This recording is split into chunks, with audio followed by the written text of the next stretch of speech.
এখানে আমাদের বিএনপির নেতারা এখানে আছেন।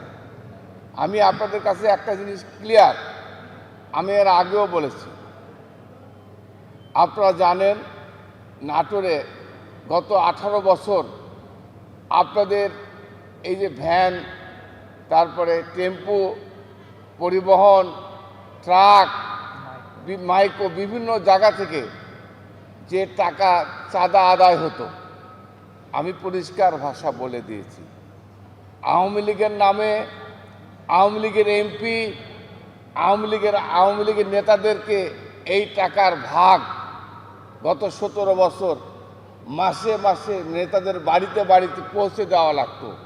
আমি পরিষ্কার ভাষা বলেছি, শ্রমিকের রক্ত ঘামানো টাকা বিএনপির নেতার বাড়িতে, বিএনপির এমপির বাড়িতে, বিএনপির কোন নেতার বাড়িতে এই শ্রমিকের টাকা যাবে না। আমি পরিষ্কার ভাষা বলে দিতে চাই, এখানে আবু রাহেল ভুল আছে, আমি এর আগেও বলেছি।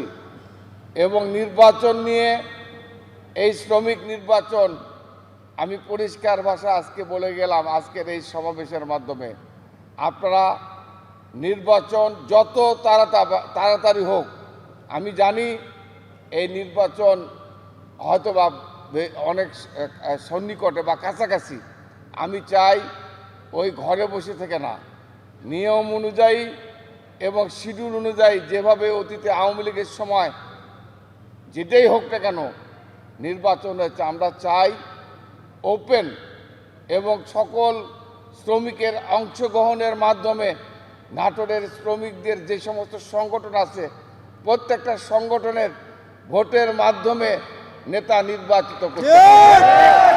হ্যাঁ, এই ব্যাপারে আমি মনে করি কোনো কম্প্রোমাইজ নাই। আমি চাই যেহেতু শ্রমিকের টাকা বিএনপির নেতাদের পকেটে যাবে না বা বিএনপির নেতাদের পকেটে যায় না, তাই আমি মনে করি আমাদের দায়িত্ব যে সঠিক নেতৃত্বের মাধ্যমে এই শ্রমিক নেতৃত্ব আগামী দিনে আমরা নিয়ে আসতে চাই যারা সৎ।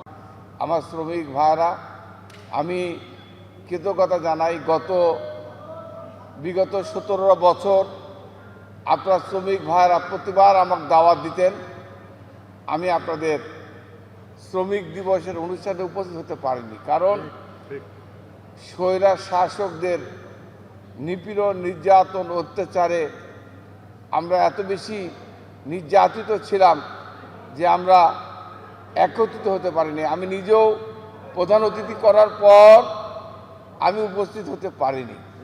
প্রিয় শ্রমিক ভাইরা, আজকে দীর্ঘদিন পর স্বাধীনভাবে সারা বাংলাদেশের শ্রমিক ভাইয়েরা আজকে এই দিবস উদযাপন করতে পারছেন। আমি মনে করি আজকে এই ধারাবাহিকতা আগামী দিনে অব্যাহত থাকবে। আমি মনে করি এই শ্রমিকরা গত 17টা বছর আমাদের বহু শ্রমিক ভাই হাসিনার পতনকে ত্বরান্বিত করার জন্য আমার অনেক শ্রমিক, রিক্সা শ্রমিক, ভ্যান শ্রমিক, মোটর শ্রমিক, কি বলে ওইটাকে,